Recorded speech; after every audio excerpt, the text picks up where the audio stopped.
Welcome into the Chiefs Report. I am your host, Harrison Graham. Thanks to everybody who used hashtag Chiefs to get their questions on today's mailbag. We hit over 300 likes on our last video. We actually smashed it. I think we're over 600 now, so appreciate that. That means you guys get a mailbag today, so let's have some fun and jump right in.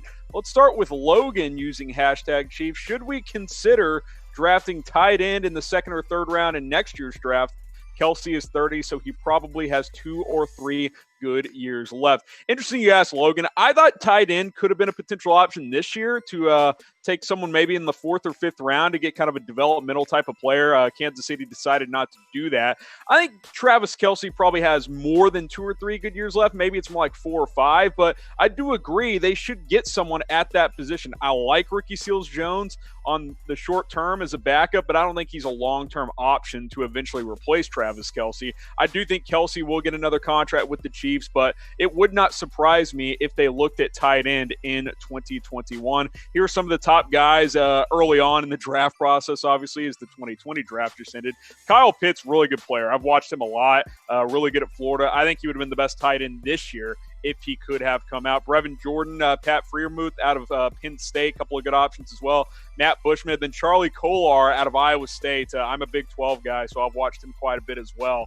I think he will sneak into day 2 that next year. So there's some decent options next year, especially Kyle Pitts. I doubt the Chiefs will be able to take him, so I bet he'll be a top 20 pick. And we all know that the Chiefs are going to be selecting near the end of the first round. Can we settle a debate? Is Travis Kelsey the best tight end in the NFL? Type Y for yes or type H for hell yes. It's very obvious. 49ers fans won't stop bugging me about George Kittle being better, and it's like, Kittle's good, but he's not Travis Kelsey. So I expect to see lots of Y's, lots of H's in the comment section. Type your answer more than once because let's show those Niner fans, drown them out by proving who the best tight end in the NFL is. And while you're doing that, why don't you go ahead and subscribe to the Chiefs Report? More subs equals more videos. Let's get to 4,000 ASAP. Almost just over 200 subscribers away. So go ahead and hit that big red button. Turn on notifications. We got videos going up 3 or 4 a week. I'd like to do one every day, but we need more subscribers. So go ahead and subscribe right now. Let's go to Devin Nutter. Why did the Chiefs not draft Bryce Hall or Amik Robertson in the 4th round? I think Amik will be the next Tyrann. I assume he's talking about Tyrann Mathieu. That's high praise, Devin. I don't know if he'll be that, but let's first look at L'Jarius Sneed. And can we just address something? You guys freaked out on my last video when I said the Chiefs didn't take a corner until round 7. I'm aware L'Jarius Sneed is going to play corner primarily in the NFL, but he played safety his senior year at La Tech. I know he played a lot of corner early in his career. Maybe he will be a good corner in the NFL. I just found it weird that the Chiefs did not even address the position until day 3. I get it. He's going to play corner for Kansas City, but they still didn't take one until the 4th round. And a guy like Bryce Hall, who would have been a first-round pick last year, was sitting on the board. So I was a bit surprised. I was a bit surprised they didn't take someone on day 1 or day 2. That's all I was getting at. I'm not criticizing the Chiefs for not drafting a corner. I understand L'Jarius Sneed is that, but we're still talking about a day 3 draft pick. So let's just get that clear. I thought Bryce Hall would have been a better option in the 4th round there, considering he fell that far. He ended up falling to the 5th round. I was very, very surprised. I think he does have medical issues with the ankle injury he's coming off of, but we'll see how L'Jarius Sneed pans out. With Bashaud Breeland getting arrested, I wish they would have taken a corner earlier, but you can't predict what's going to happen before it happens. Go ahead and pick a corner. Type L for L'Jarius Sneed. Type B for Bryce Hall. I would have rolled with Bryce Hall. Maybe it's a little more risky coming off the injury, but I think he has first-round talent when he is fully healthy. But hopefully Sneed, he's got the versatility, will offer a lot to this Chiefs secondary. Dana Evans asks, do you think the Chiefs will re-sign Chris Jones to a long-term deal? So there is some a bit of an update on Chris Jones, and it's very interesting to say the least. This report coming from The Athletic, that the Chiefs apparently were hopeful that Jones would sign a team-friendly deal before the NFL draft. That obviously did not happen. He's still under the tag, which is over $16 million. Casey has to budget for the Patrick Mahomes mega deal that they're going to have to sign him to sometime in the next year. It's probably going to be around $40 million per year. I understand why Kansas City is hoping Chris Jones would take a little bit less, but from Jones' side of things, he's barely made $6 million in his NFL career. he's looking to cash in. He's not going to take less money just to help Kansas City sign Patrick Mahomes. That's not something that players do, especially when they're coming off their rookie contracts, when good players have been underpaid, like Chris Jones has, playing under a second-round draft pick contract. He's really good. I like him. I hope the Chiefs keep him long-term, but I don't think he's in a position to take less money when he hasn't made a ton of money yet in the NFL. So we'll see what happens there. I do worry that trading him is becoming an increasing possibility, so I want to see what you guys think. What should Kansas City do with Chris Jones? Type K for keep him, type T for trade him. I still am typing my K for keep. I want to keep Chris Jones long-term, but if they were offered a first-round pick and some change, I think that is something Brett Veach and this front office would very heavily consider when it comes to Chris Jones.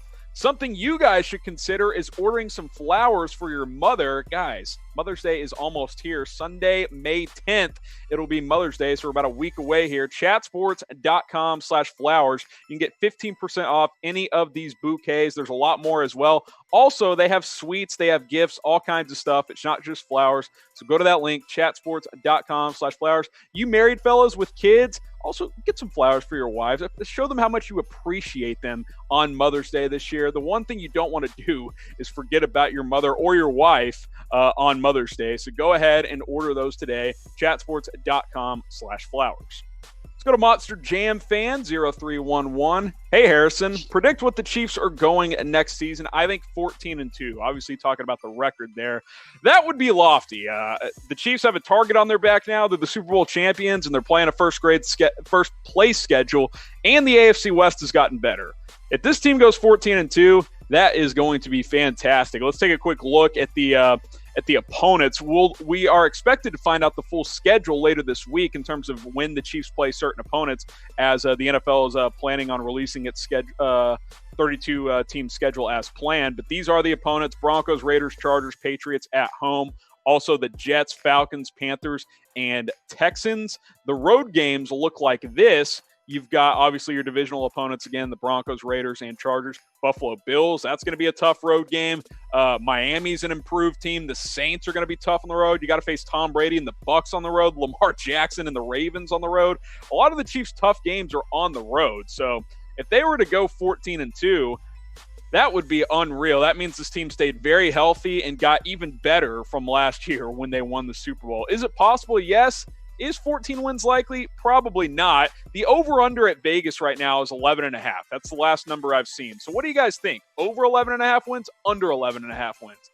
I'll take the slight over. I'll say 12-4 again. I think this team will be better in 2020. I think Mahomes will continue to improve, and there's a lot of new pieces that should help, but that doesn't necessarily mean the record's going to be better. The schedule's tough. They got a target on their back, so I'm typing my O for over, but 14 wins, I think that's a little bit too high. Nicholas Shaw wants to know, will the Chiefs use Willie Gay Jr. as a starter or a backup during this season? I think it's somewhere in the middle. I think he'll be a rotation linebacker in the Chiefs' nickel scheme, which is primarily what they run. They typically run 4-2-5, as most NFL teams do nowadays. 4 down linemen, 2 linebackers, 5 defensive backs.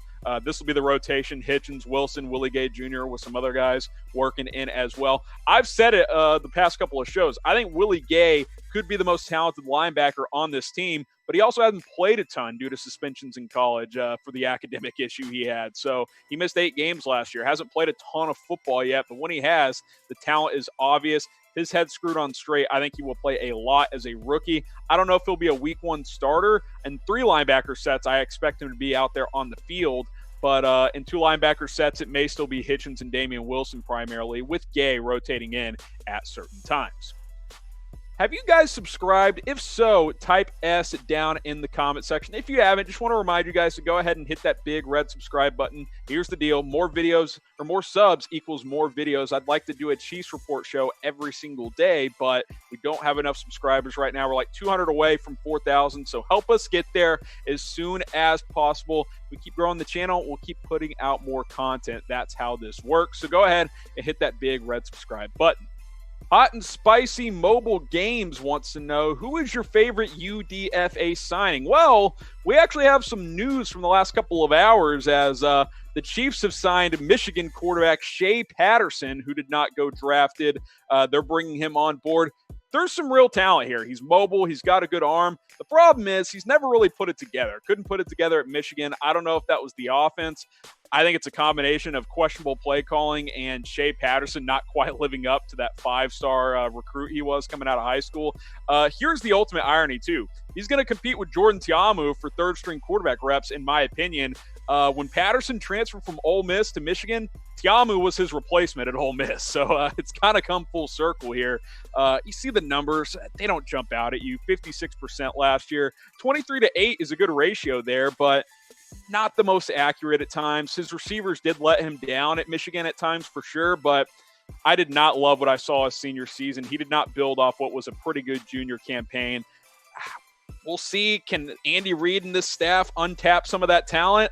It's possible, but I think at best you're looking at a third-string quarterback here, which he'll compete with Jordan Ta'amu. So type S if you think Patterson's the better quarterback. Type J if you think Jordan Ta'amu is the better quarterback. We'll see how it plays out. I think one of these guys will either be the final roster spot, basically, as the third stringer, or be on the practice squad in 2020. So we'll have to see how that plays out. Also, speaking of UDFAs, here were some of the other notable UDFA signings earlier in the process. L'Jarius Davis, Lavert Hill, a couple of corners that I think have some talent. Khalija Lipscomb out of Vanderbilt. I like the receiver there. Darrell Williams, one of the top offensive linemen that didn't get drafted. And then Tommy Townsend. Look, Dustin Colquitt got cut. So it's possible he's your punter in 2020. So keep that in mind as well. My favorite one to finally circle back around and answer your question there is, I think L'Jarius Davis is a real shot to make this roster and to have an impact in the NFL.